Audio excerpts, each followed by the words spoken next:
Hello and welcome to another episode of my podcast, The Pocket Stylist. I'm Lisa Torber, and today I have a guest. I am joined by the lovely Julia Darlington, who I met a couple of years ago via Albright and then some other networking. So first of all, let me say good morning, Julia. How are you?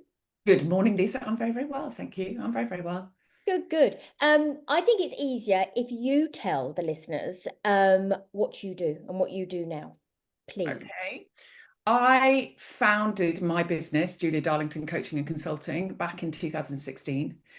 I am an empowerment and leadership coach for women. I work very much in the women's space, supporting women in terms of their careers, in terms of building confidence and self-belief, to achieve the professional recognition, to achieve the financial success, and to achieve the personal fulfillment that they want. A lot of women who are really lost, stuck, need clarity around where they want to head and where they want to get to. So I coach them. I bring to the party practical, tangible, personally learned experience of business because I worked, this is our link, Yeah, worked in yeah. the fashion industry for over 30 years as a business leader. So I bring the tactical understanding and practical knowing how to run and grow a business. But then, as a trained and qualified coach and behavioral expert, the mindset piece around how we can have a mindset for success and how we can overcome the blocks and barriers that stop us achieving the things that we want. Oh, that's brilliant. But what's really interesting as well, that's what you do now and from 2016. But you've had a wonderful career, haven't you? And obviously you and I have spoken about this before because it's linked to fashion. And I think it's such a lovely story. Where did you start in fashion and how did it kind of evolve? Because it's about 30 years, isn't it? Oh, bloody donkey's years. Donkey's years. My, it's interesting actually. When I was young, I'll go back to when I was a Yeah, child, yeah. I actually really did struggle with self-confidence. I had big issues with my body image, as did my mum. This is back in the 60s and 70s when it was very, women were meant to be a certain shape and size and there were the Yeah. perfect measurements and all of that sort of stuff. So I had a lot of issues with regards to my own personal confidence around my image, my body shape. My mum, who had been a nurse, so in her family, it had all been nurses and caring profession, she had a dressmaking business with a lady called Margaret in the village Ah. who lived in the big house down near the river, which was wonderful. Um, and I remember there was always a sewing machine up, there was always fabric everywhere, clients coming and mum doing fittings, standing on the chair and turning around and checking the hems and doing all that sort of stuff. So I suppose my love for fashion, fabric, clothes, etc., came from then. And then when I was making a decision as to what I was going to do in my world, in my life, I was very academic. So I thought I'd go into science because my mum had been a nurse, and so I did maths and chemistry and biology, and I was doing all that sort of stuff, but loved art and creativity. So I started when I went to uni. I started doing a business studies degree, um, but realized very quickly that it wasn't where I wanted to be at, and it wasn't what I wanted to do. So I stepped away, very much to my dad's displeasure, worked for the rest of the year, and then started again up in Manchester at Manchester. It was a polytechnic at the time, but uni, doing a 4-year clothing studies degree, which was a year in, 6 months out in industry, a year in, 6 months out in industry, and a year in. And it was a course that was created by the industry who wanted people who understood business, finance, but also could take a sewing machine to pieces, could create garments, went into factories and could understand how a production line worked. So my 2 6-month placements were in 2 factories, one in Bristol and one in Folkestone. And from that, because it was bringing together my love and passion of creativity, but business. And I decided when I was looking into, there's buyers, there's merchandisers, there's designers. I'm not a designer. I'm creative, but I'm not a designer. But when I found out about buying, which is the commercial and Yeah. creative combined together, I thought that's exactly what I want to do. That's exactly what I want to do. Where So did you start, Julia? What was your first job in M&S. was it? M&S, yeah, I was on the graduate Ah, intake scheme for M&S. I was a trainee selector back in, oh, bloody hell, a long time ago now, very long time ago, 1991. So that does show and how old I am. from then, obviously, from an M&S perspective, it's really interesting, isn't it? Because at that time in the high street, they were very dominant, and they were, Absolutely, they kind of ruled the world, because we didn't really, absolutely. did we, in that time have your H&M's, your Zara's, your River Islands. I remember, I suppose it's like Next was quite prolific. It was probably, who was at that time then M&S's competitor? Was it someone like Next? Because I Well, remember going in, M&S, like you said, sort of ruled the roost. yeah, I think from a personal point of view, in terms of being trained, because not everybody that came into the business had a fashion background, but I did. I think in terms of standards, the quality standards that they adhered to was absolutely pivotal in terms of my sort of grounding in the industry. And because this doesn't happen now, it doesn't happen now because of budgets and things being cut. But going to factories, they were in the UK because it was all UK made at the time. I think 5% of what I did was in Italy. The rest of it was UK produced, which obviously is completely the reverse now. Um, but I was very, very lucky and privileged to actually learn about production, etc., from the front end. Next had just sort of begun and was really shaking things up because it was going from that. If you think about M&S used to be a barn of a shop yeah, with, I can see it in my mind's eye now, there would be folded up knitwear in plastic cellophane packaging in a big wooden stack with one of each hanging on a hanger on the end. The concept of actually outfit building and bringing things together, bringing multi-product together and showing the customer how you wore it. Next brought that. yeah. Next brought that to the table. I mean, when Next started, it was so exciting. And yes, they were the real challenges Yeah. because there was Debenhams, there was John Lewis, there was House of, the big dinosaur department stores that were around at the time that were sort of forced to change. But Next was the organization, George Davis, who really shook it all up. They used to have, didn't they, all their knitwear in like these little cubby holes. I remember Yeah, the local one where I was, and Next was like, you'd aspire to have pieces from absolutely. Next, because but it was beautifully laid out, and it didn't look like a jumble sale. It No, looked it looked like boutique. designer. Yeah, It yeah, looked yeah. designer. All neat and tidy, Yeah. and everything was great. I think it's really interesting, isn't it, how clothing and retailers have evolved, and also from a service perspective they've evolved. And obviously I know you were involved, weren't you, with Philip Green as well, in the Arcadia kind of my beast it was that it was then, wasn't it? Yeah, I mean, my background, so I started at M&S. I did that for 3 years, 4 years, became a range selector, so, responsible for a department. And then I jacked it all in and I took voluntary redundancy and went traveling for a year, backpacked around the world and saw another part of the world. And then when I came back, the other organizations I've sort of been very, very fortunate to work with. I worked for French Connection, which Yeah, was a totally different kettle of fish, but really creative and really happening. It was when we started the FC UK t-shirts, and it was when we did bootcut satin trousers and matching jackets and Gucci heels, and it was just phenomenal, and it was really creative and wonderful. I don't know in what order, but I worked for Accessorize. I was the brand director for Accessorize. So that was a international multi-million pound business where I was in 45 countries creating product that you had to culturally and climatically really consider what your yeah. collection was, whether it's relevant from a cultural point of view. Um, my time at Arcadia was very interesting actually because I never thought I was an Arcadia person, and I became the buying director for Wallace. So I was actually at Arcadia for about 5 years and worked with Philip.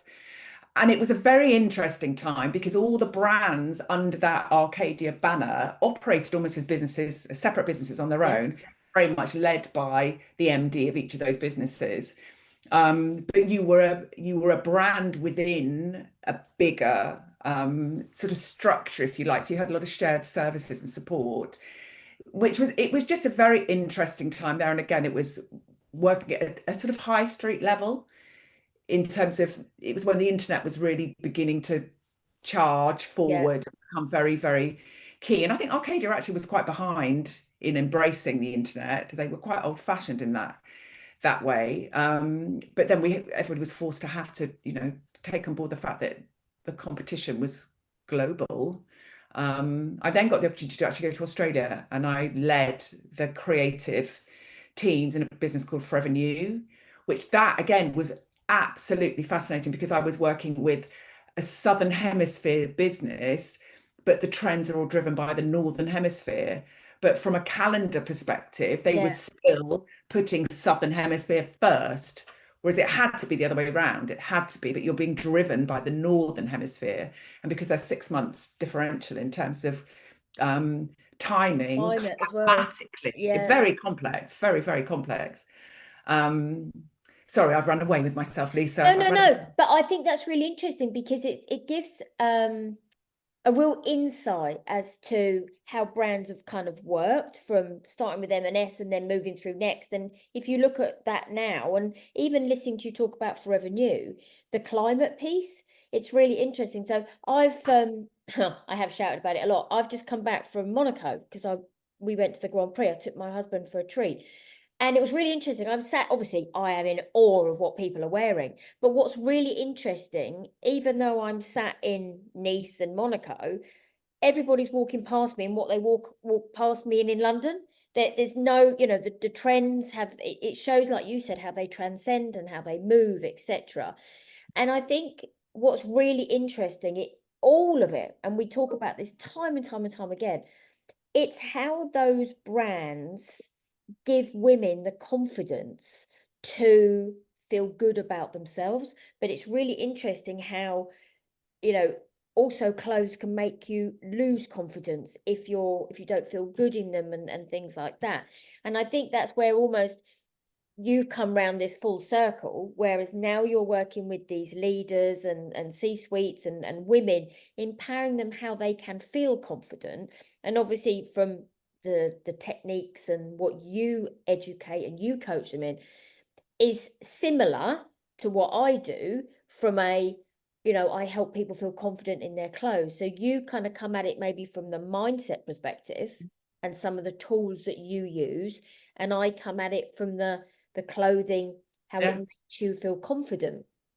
I mean, clothes have, as you've said, such a massive impact on how you rock up in the world. If Yeah. I'm talking to a client, most women, I can absolutely guarantee, I'll put a number on it, 95 to 99% of all the women that I work with, whether they are CEOs or directors or whether they're running their own businesses or more junior than that, all have challenges around self-confidence and self-belief. And I could sit here for hours and talk about that because I feel very, very passionate. My purpose, my mission, my drive is to empower women so that they can become the very fullest version of themselves possible and fully realize their potential and step into their power. And that piece around stepping into your power, when I coach women, because I do one-on-one personal private coaching as well as group sessions and various sort of, as you know me from, various sort of events and things for other businesses, the physiology versus mental link, the way we stand, the way we hold ourselves has a direct impact on how we feel.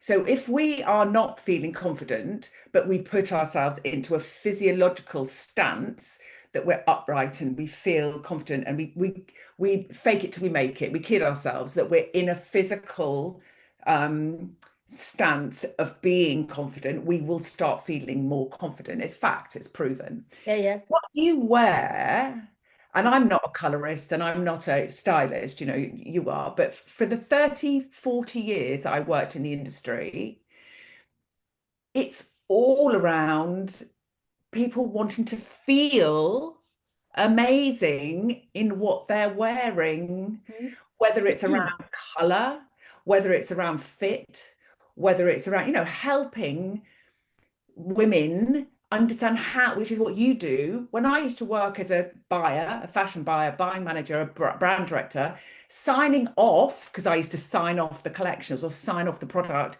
or work with the designers, work with the design director when I was a buying director, and we'd build the collections together. You put it together in color palettes and outfits and silhouettes and shapes, and was it balanced or was it not? And that's what you would try and portray in your marketing campaigns and in your imagery and in your stores. So you'd I always remember when I was prepping for my interview, actually, for Arcadia, go to the store, look in the window, look at the mannequins, look at the outfits, look at how it's all put together. Did I agree, disagree? Walk into the store. How is the store laid out? How is the product brought together? Does it make it easy for the customer to understand how to outfit build and put it together? And what you referenced earlier around, there's been massive changes in the industry, as there is in the world. So the service levels that maybe we used to get are not the same as you can now, because obviously there's been huge cuts and things in terms of how many people are employed now within the store environment. But that service to help women to put it together, somebody to put something together that you would never think of doing yourself. Yeah. And you do that, you'd say, well, why don't you try this with that? And why don't you put that with that? My sister's always said, I love going shopping with you, Ju, because you make me try things on that I never, ever would normally try, and put it together in such a way that I walk out of the door with a whole new stuff, a whole bag of new clothes that I would never have thought of putting together before. I think that goes back to what you were saying though, and the same is for me with clothes. I think there comes a point where you get stuck, and it's going back to that same old thing. You wear the same thing all the time because you don't really know what else to wear. So you keep doing this kind of repetitive circle, and it becomes really that's when ladies just become a little bit more negative in their own mindset, because they think, oh, I can't do it, haven't got the time, I don't know how to do it now, the shops are too overwhelming. And I think that's where the lack of confidence comes. And obviously someone like me comes in and says, look, you could do this, and this is why we work together, and I can certainly increase your confidence. But that's from a clothing perspective. I think from what you do is very different, because you help ladies and support ladies with their confidence when sometimes they're stuck in, it might be their career, they might be changing direction, and it doesn't have to be at a certain point in our life. It can happen at any point that ladies just go, oh my God, I'm stuck. Which way do I go? Do I go up? Do I go out? Do I change complete direction, isn't it? And that's why I know obviously a lot of the work that you work on as well relates back to that confidence, also to maybe do something different and make a change. Because I come across a lot of women, because I work with a lot of, I suppose the thread that runs through all the women I work with, they're all ambitious in some shape or form, whether they've got their own businesses or whether they're actually employed by another business. And a lot of the women I work with are senior individuals. So, logically, age-wise, more of them would be probably in their 40s plus, and they would be before then. A lot of the women that I come across, because everything's changing in the economy, would be made redundant. So that whole piece around, what am I going to do next? What do I want with my life? I think something you said just now, actually, which I think is really interesting, women getting stuck in a rut, and women going around and wearing the same things and not knowing how to break out of that. I think as you age, actually, there is something around, when you think of brands, I don't know if this would resonate with you at all. I remember really distinctly that when Mint Velvet started, when it was first started, and the women that started it all had worked in the industry and decided to create this brand. They were three women from Principles, Julia, weren't they? Yeah. Because they felt, rightly so, that there weren't any brands out there that was appropriate for them and what they wanted in terms of fit, and a brand that understood their bodies, because your body does change. Of course, it changes as you get older. And what feels appropriate when you're in your 20s might not feel appropriate when you're in your 40s. And also the attention to detail in terms of fabric quality and fit becomes more critical as you become older. So I think when I think about confidence for women, that I've experienced this a lot recently. Going out, I don't go shopping that often because I don't work in an office anymore. So I don't have to have that, corporate, well, not that it was ever really corporate because I was in fashion, but it's a different kettle of fish now. And obviously we're all much more consciously aware of how much we're buying because of sustainability and the environmental sort of footprint. Um, but I do think that piece around, I went to one of the big department stores in London recently just for a browse to be inspired. And you know Yeah, what? yeah. I came out of it thinking I could have had hundreds of thousands of pounds in my pocket and there's nothing in there that I'd actually want. There's nothing that lit my fire or inspired me to actually want to part with some money. I think the industry has been very challenged because if you think about how many brands have disappeared, how many brands have disappeared that we all, when I used to work for Coast, I was the buying director for Coast. So that was part of the Mosaic Group. So Oasis and Warehouse and Coast, they've all gone. French Connection, they're there in name because a lot of these businesses have been bought by big corporate organizations that are the sort of umbrella and they own the names. So the Arcadia brands all went. The names were bought, so ASOS bought some of them and Boohoo bought some of them, but the actual fundamental brands themselves were all disbanded and the people all disappeared. Um, I think retail is in a very challenging space. I think there is a desperate need for innovation and inspiration and newness and creativity because we all hanker for that. We all love it, don't we? That feeling when you put something on or you go into a shop and you see something, you think, oh God, I love that. And you Mm-hmm. put it on and you feel $1 million and you go out wearing it. It elevates your Mm. inner confidence, Yeah. beyond, you feel that you can conquer the world. I do think there is a challenge in that the fashion world has become very homogenized. Like you said, I could go to New York or I could go to LA or I could go to Monaco or I could go to London and probably I wouldn't see a huge difference in the high streets in any of those places. The same brands are on the same high streets and it's become very homogenized. Yeah. I think, Julia, how in, because obviously what I do from that confidence side is helping people feel great in what they're wearing. That word feel and that word love is massive in my vocabulary. But there's a couple of things, aren't there, that you're working on as well that could potentially help some of the leaders and other women as well, isn't it? Because you're very prolific in the confidence piece in your business as well, aren't you? But you come at it, obviously, I'll come at it through clothes. You come at it at a different way, don't you? yeah. From a mindset perspective, so I run something, for example, called the Confidence Accelerator Power Hour, which I do every month. It's a free 1 hour for women to rock up. And I take them through coaching learnings and mindset shifts. So our inner world, our belief systems are, I mean, beliefs are just stories. They're just made up, convenient assumptions that we've learned from a very young age to keep us safe from our parents, from our elders, from our teachers, etc. And we harbour these beliefs in our unconscious. We're not even aware of most of them. And we have blocks and barriers and self-doubt deeply buried that stop us stepping up, stop us thinking we can achieve that, we can have that, we can do that, and very much dim our light, keep us small. There's lots of conditioning out there as well in terms of obviously the way, if you wanted to look at the history of women inequality, there's a lot of stuff there. We've been conditioned to be small and keep quiet and don't rock the boat, lots of people pleasing and doing that sort of thing. But I come very much from well, we need to go inside. We need to go in here. We need to start unraveling what's holding us back and what's stopping us. We need to look at what are our values, what are our pillars, our guiding pillars in our lives. We need to become really aware of ourselves and what we're telling ourselves that's holding ourselves back. So we have some really empowering, positive beliefs around what we can achieve, but equally we have very limiting beliefs and working with clients to elicit what they may be.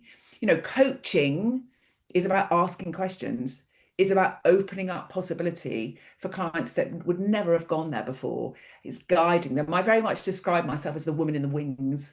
For my private clients, I'm there all the time, not Yeah. just for a coaching session. I'm there all the time, holding the energetic space for them, and going on a journey to unravel this stuff that we've learned that stops us from stepping into our fullness. So I always say it's an inside job. It really Yeah. is. Now, I'm not going to start talking about neurology and neuroplasticity and everything in this call because I could be here for a very long time. But it is fact. If you wanted to look at quantum physics and science, there is fact around the energy of your thoughts directly impact the world that you experience. And if you want to, again, I could go very deep on this, but in terms of from a spiritual perspective and energetic, so if you think of the chakra system or you think whatever you believe in, there are lots of different religions, etc., and spiritual beliefs out there.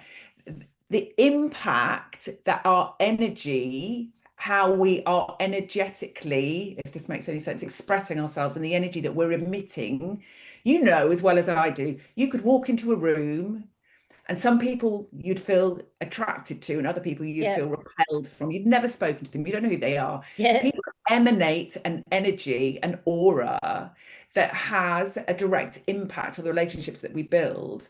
Becoming more and more aware consciously of who you are internally, what you're telling yourself, what your belief system is, what your motivators, your drivers, what your values are, becoming really clear on who Mhm.